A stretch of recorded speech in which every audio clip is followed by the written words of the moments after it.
ரிஷபராசி அன்பர்களுக்கு, ரிஷபராசியில் பிறந்தவங்களுக்குலாம் பார்த்தீங்கன்னா எல்லாருக்குமே ஒரு ஆசை. ஏன் சார் இந்த அதிர்ஷ்ட காத்துன்னு சொல்கிறாங்களே, நாங்கள் நிறைய ஊருக்கு போய் பார்த்துட்டோம், எந்த ஊர்லேயும் அதிர்ஷ்ட காற்று வீசலையே.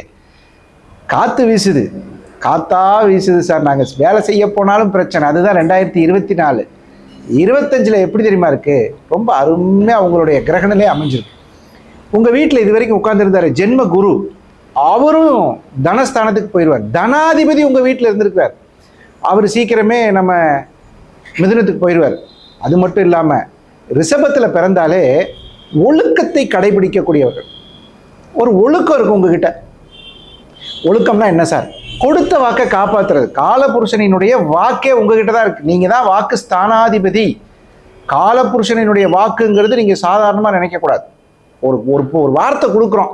ஏங்க, சின்ன வயசில் நம்ம பேசும்போது சொல்லுவாங்க, இந்த பொண்ணை இவருக்கு தான் கட்டி வைக்கலான்னு நினச்சிட்டு எங்கள் தாத்தா சொல்லிட்டு போயிட்டாருங்க அப்படின்னு. அந்த வார்த்தையை கூட காப்பாற்றுவாங்க. கல்யாணம் தான் சார் நடக்க மாட்டேங்குது, அதுக்கு ஒரு வாய்ப்பு வருமா சார்? அருமையான சூழ்நிலையில் இந்த 2025 திருமண தடை இருந்தாலும் அது விலகி கொள்ளக்கூடிய அற்புதமான வாய்ப்பு ஏற்படும். இந்த 2ஆம் இடம்ங்கிறது குடும்பஸ்தானத்தையும் அமைச்சு கொடுக்கும். உங்கள் வீட்டில் இருந்த குரு இவ்வளோ நாள் உங்ககிட்ட இருந்துட்டு உங்களுடைய குடும்பஸ்தானத்துக்கு போகிறதுனால குடும்பம் அமைகிறதுக்கான வாய்ப்புகள் நல்லா இருக்குது. குடும்ப அமைப்பு மேன்மை பெறும். சார் கல்யாணம் ஆயிடுச்சு சார், குழந்தை பிறந்துருச்சு சார், வீடு ஏதாவது கிடைக்குமா? கண்டிப்பாக வீடு கிடைப்பதற்கான வாய்ப்பு மிகச்சிறப்பாக இருக்கிறது. வாழ்த்துக்கள்.